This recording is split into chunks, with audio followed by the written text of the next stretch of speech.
අපි වෙනුවෙන් මේ අපි වෙනුවෙන් හිඟා කන එක ගැන අපි ස්තුතිවන්ත වෙනවා. බොහොම ස්තුතියි. හිඟා කාලා හොයාගත්ත ගාන කිව්වේ නෑනේ කියන්නේ. ඒකත් ඇත්ත. ඉතින් ගොඩක් කට්ටිය කියන අගය කරනවා. ඉතින් අපේ ජනාධිපති අපි වෙනුවෙන් මෙතන මාන්සි වෙන එක අපි අගය කරනවා.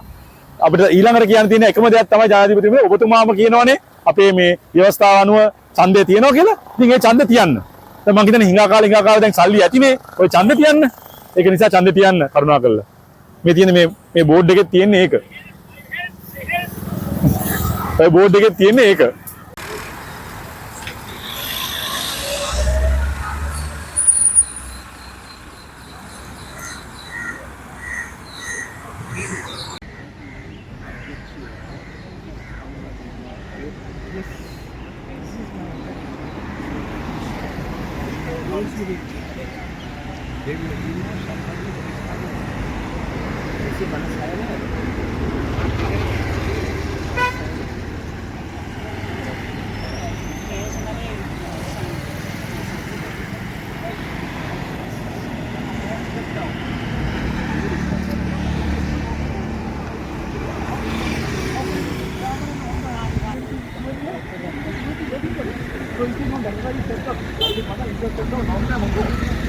President told you, doesn't he know?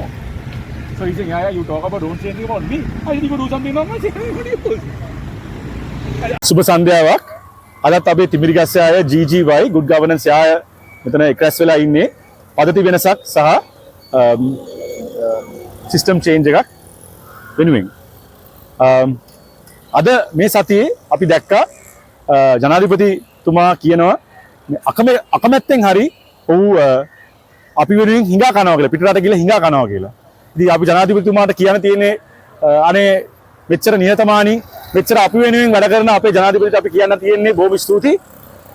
අපි අගය කරනවා ඔබතුමා අපි වෙනුවෙන් කරන වැඩේ. අපි මෙච්චර කාලෙ අපිට තේරුන්නේ නැහැ. මේ අවුරුදු එකමාරේ 15 පාරක් ඔබතුමා රට යද්දී අපේ සල්ලි වියදම් කරලා අන්තික වා තනියම නෙමෙයි ගියේ. රොත්ත පිටින් ගියේ. අන්තික ළඟදී අපිට ආරංචි ඔබතුමා මේ ඉංගලන්ත රැජිනගේ අවමංගල්‍ය උත්සවයට යනකොට ඔබේ එයා ටිකට් එක මේ පමණක් ගුවන් ගාස්තු ඔබට පමණක් ලක්ෂ 56ක් කියලා කෝටි භාගයක්. ඉතින් ඒත් ඔබතුමා මේ වියදම් කරන්නේ අපි වෙනුවෙන් නිසා අපිට ගොඩක් සතුටුයි. හැබැයි මට මතක් කරන්න ඕන ඔබතුමා ඇයි ඔච්චර මහන්සි වෙන්නේ මේ අපි වෙනුවෙන් ඔච්චර මහන්සි වෙන්නේ ඔබ ළඟම බැලුවොත් මේ ওই සල්ලි ටික අපි වෙනුවෙන් එකතු කරන්න පුළුවන් නේද? ඔය හිඟා ගන්න ඕනේ නෑනේ. ඔබතුමාගේ යාළුවෝ සමාජයට ණයයි අපේ රටට. උදාහරණයක් වශයෙන් අපි ගත්තොත් දයාගමගේ ඔබතුමාගේ පක්ෂයේ මේ පක්ෂයට මුදල් වශයෙන් මේ සපෝට් කරන පුද්ගලයා ඔහු මේ මහා බැංකුවට බිලියන 2.7ක් නැහැ. ඔහු එතකොට මේ ලංකා බැංකුවට බිලියන 1ක් පමණ නැහැ. ඉතින් එතනින් එකතු කරගන්න පුළුවන්. එතකොට රනිල් වික්‍රමසිංහ කාලේ මේ ඔහු අගමැති වෙලා ඉන්නකොට යහපාලන කාලේ මේ මහා බැංකු වංචාව එතන බිලියන 12යි. එතකොට ගෝඨාභය රාජපක්ෂ ජනාධිපතිතුමාගේ කාර්යයේ සීනි වංචාව බිලියන 20යි. එතකොට කලින් තිබ්බ වැට් වංචාව බිලියන 5කට කිට්ටුයි. එතකොට මේ මහජන බැංකුවට ප්‍රධාන 10 දෙනා ගේ මේ තියෙන බොල් ණය බිලියන 54යි. ඉතින් මේ වගේ දේවල් තියෙද්දි මොකටද මේ පිටරට යන්නේ මේ අපි වෙන හිනා කන්න මේ ලංකාවේ කරන්න පුළුවන් ජනාධිපතිතුමනි. ඉතින් මේ ඔබතුමා මුදල් ඇමති නිසා මේ අපි මතක් කරන්න ඕනේ ඔබට. ඒත් ඒකත් කියලා අපි අගය කරනවා ඔබ අපි වෙනුවෙන් මෙච්චර මාන්සි වෙන එක ඔබ අපි වෙනුවෙන් මේ අපි වෙනුවෙන් හිඟා කන එක ගැන අපි ස්තුතිවන්ත වෙනවා. බොහොම ස්තුතියි. හිඟා කාලා හොයාගත්ත ගාන කිව්වේ නෑනේ කියන්නේ. ඒකත් ඇත්ත. ඉතින් ගොඩක් කට්ටිය කියනවා ROI කියලා කියන්නේ return on investment. ඒ කියන්නේ පිටරට ගිහිල්ලා එතුමා මේ රට ආධාරයම ගේනවනේ. ඉතින් මම මේ පුද්ගලකින් ඇහුවා. දැන් මේ ට්‍රිප් 15ක් ගිහිල්ලා අපි අවුරුදු එකමාරට මොනවද ගෙනාවේ රටට? ඇත්තට රටට ගෙනාලා තියෙන ROI එක මොකද්ද මෙච්චර ගෙනාලා තියෙන්නේ දැන් ඔය දැන් සමහර කට්ටිය කියන කමන්නේ ලක්ෂ 56ක් එයා ටිකට් එකට වියදම් කරාට කමක් නැහැ. එයා අපේ රටට මොනවද ගේනවනේ. මොකද්ද ගෙනාලා තියෙන්නේ එයා? ඉතින් එංගලන්තේ රජිනිගේ අවමංගල්‍ය උත්සවයට ගිහිල්ලා රටට ආයෝජනය කරනවා කියලා කියන්නේ මන් දන්නේ නැහැ ඉතින්. අවමංගල උත්සවයේ ගිහිල්ලා මේ ඉන්වෙස්ට්මන්ට් ෆෝරම් මන් දන්නේ එක එකන කතා කරලා කියලා අනේ ලංකාවට ආධාරයක් දෙන්න කියලා කිව්වත් දන්නේ නැහැ ඉතින්. කමන්නේ ඉතින් ඒ වුණත් අපි අගය කරනවා. ඉතින් අපේ ජනාධිපති අපි වෙනුවෙන් මෙතන මාන්සි වෙන එක අපි අගය කරනවා. අපිට ඊළඟට කියන්න තියෙන එකම දෙයක් තමයි ජනාධිපතිතුමනි ඔබතුමාම කියනවනේ අපේ මේ ව්‍යවස්ථාව අනුව ඡන්දය තියනවා කියලා. ඉතින් ඒ ඡන්ද තියන්න. දැන් මං හිතන්නේ හිඟා කාලේ දැන් සල්ලි ඇතිනේ. ඔය ඡන්ද තියන්න. ඒක නිසා ඡන්ද තියන්න කරුණාකරලා.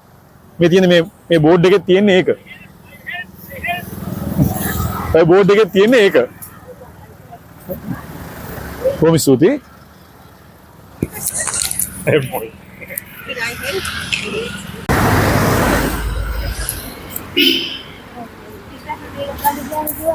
डॉक्टर मुझे देख के मैं कपड़े का देख कर तूने पहनी बोल मुझे पहनी भी ना थी ना पहनी बोल बहुत खतरा ये एक मेरे को मार मत कर ना हां ये बोल नहीं विदाउट दूसरा विदाउट वेट नहीं है क्यों मैं बालकाल वेट करने के लिए मैं वहां से काफी खरा මේ බෝඩ් නම විතරයි කෙරෙන්නේ නෑ එකක්වත්. දැන් ඔය මිනිස්සුම රවට්ටන්න අස්සක් දුවදේවා. හාල් කිලෝ අප්‍රේල් මාසේ හාල් කිලෝ 20ක් දෙනවා. ඔය එකක්වත් මේ මිනිස්සුන්ට ඡන්ද වුණේ තමයි. මම නම් ආදරෙන් කියන්නේ ඔය ගන්න කට්ටිය ඔක්කොම ගන්න දෙනේවා ඔක්කොම ගන්න. නමුත් Tamange වටිනා කියන ඡන්දේ හතරේ ගහන්න හරි කෙනාට ආපහු නැත්තම් අපිට මේ පරිප්පුව කණ්ඩ වෙනවා තව අවුරුදු 5ක්.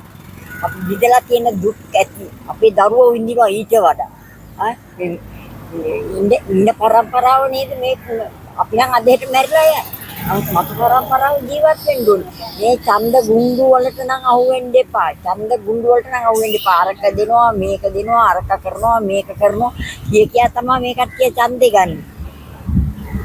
මේ වටිනා කියන ඡන්දේ සුදුසුකෙකුට දෙන්න එපා. සුදුසු නැති කෙනෙකුට දීලා පස්සේ පසුතැවෙන්න එපා. මොකද අපිට නම් ඒක ප්‍රශ්නයක් නෑ. අද ඉන්නවා හෙට අපි ගිහිල්ලා නැත්නම් අපි ඉන්න මතු පරම්පරාව ඉස්කෝලේ යන දරුවෝ ඉන්නවා. වේලක් කන්න දැන් දරුවෝ ඉන්නවා. පොතක් ගන්න බැරි දරුවෝ ඉන්නවා. ඒ ගැන හිතලා ඔය වටිනා කියන ඡන්දේ සතිරේ ගහන්න කියලා මං හරි බගෑපත් මේ සියලු ශ්‍රී ලාංකිකයන්ගෙන් ඉල්ලා සිටිනවා. වෙනකොට අපේ රටේ ණය ගන්න ප්‍රමාණය ට්‍රිලියන ඇමරිකානු ඩොලර් ට්‍රිලියන 7.35ක් වෙනකන් යනවා. එතකොට මේ කවුද මේ ණය ගෙවන්න වෙන්නේ? මොකද රීස්ට්‍රක්චරින් ප්‍රතිව්‍යුහගත කරනවා කියලා කියන්නේ අපි ගෙවන්නේ අපේ දරුවෝ තමයි ඒක ගෙවන්නේ. මොකද අපි ඒක තව ටිකක් ඉස්සරහට ආවනවා. එතකොට අපිට තියෙන ගැටලුව තමයි අපේ දරුවන්ගේ කර පිට තමයි මේ ණය යන්නේ. නමුත් ජනාධිපතිතුමා ඊයේ පෙරේද ලස්සන කතාවක් කිව්වා මම රටවල් වලට ගිහලා හිඟා කන්නේ දරුවන් වෙනුවෙන් කියලා. හැබැයි ඒ වගන්තිය වැරදි. මොකද ඒකට හේතුව ට්‍රිලියන 7.35ක් ඇමරිකානු ඩොලර් ගෙවන්න වෙන්නේ අපේ දරුවන්ට. අපි අද මේ විනෝද වෙන්නේ ණය ගෙවන්න නැති නිසා. අපි ඉන්ට්‍රස්ට් එක විතරයි ගෙවන්නේ ණය ගෙවන්නේ නැහැ. ඒතර අපි තේරුම් ගන්න ඕනේ අපි කොහොමද මේ ණය ගෙවන්නේ කියන එක. විදුලි බිල වැඩි කරලා කවදාකවත් ආර්ථික සංවර්ධනයකට එන්න බෑ. මොකද ඒකට හේතුව මහා පරිමාණයේ කර්මාන්ත ශාලාවලට ඒක කරන්න පුළුවන් වුණත් කුඩා පරිමාණයේ ගෘහස්ත කර්මාන්ත වලට මේ විශාල විදුලි බිල ගෙවන්න බෑ. එතකොට ඒකෙන් වෙන්නේ අස්වැසුම් සමෘද්ධි දීලා ඒ මිනිස්සුන්ට සහන දෙන එක.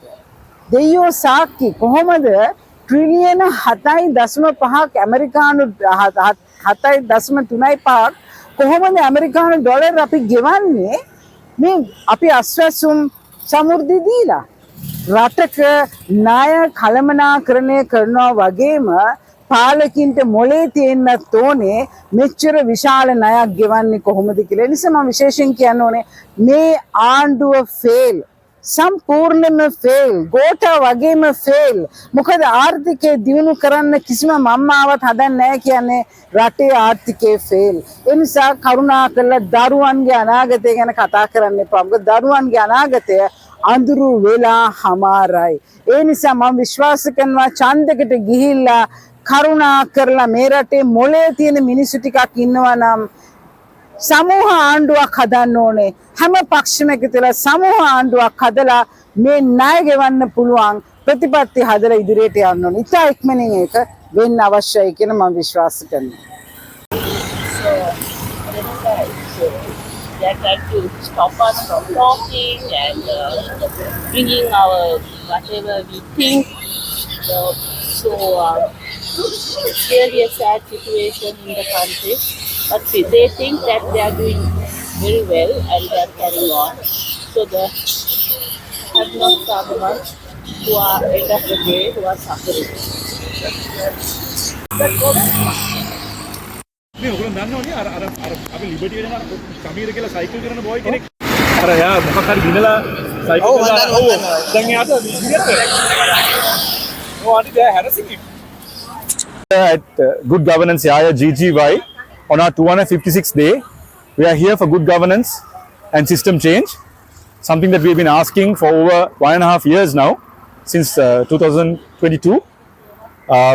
This week we saw our president saying, even though he's unhappy to do so, on our behalf, he is going abroad and begging for us on our behalf. So all I want to say to our president is thank you. We appreciate your efforts, your selfless nature. Over the last 1.5 years, you have traveled abroad 15 times, taking so many people along with you. You're entourage.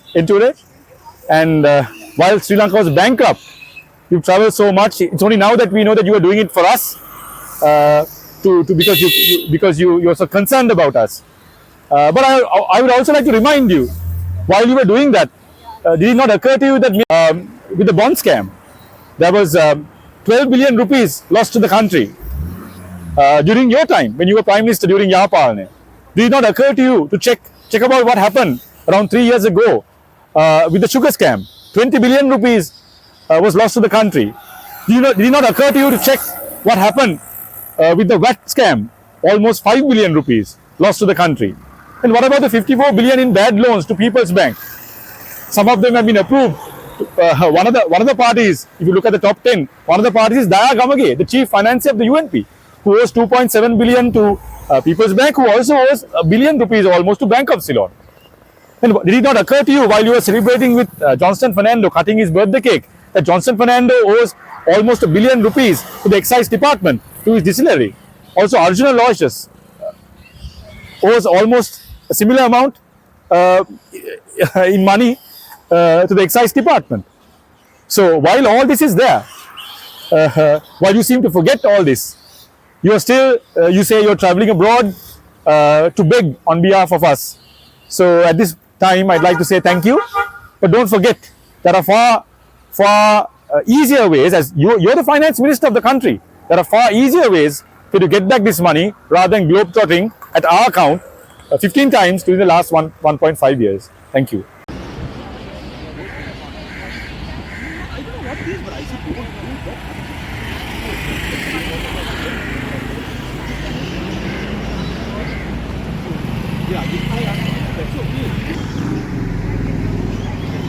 Ceiling for Sri Lanka at the moment is American dollars 7.35 trillion.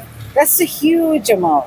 And the debt restructuring has only delayed the payment of the debt. Now the question that we have is, are our children going to be able to pay that debt? Now the president says he loves the children, therefore he's going around the world begging for money. Now that whole statement is wrong. If he loves the children, he would not bring about so much of debt for the country, because he knows very well he won't be able to pay it, and therefore the children will have to pay it. Now we have a big issue with the public servants. Now recently the Public Utilities Commission had a meeting, and there we saw how the public servants are feeling that they are public kings. They are not servants.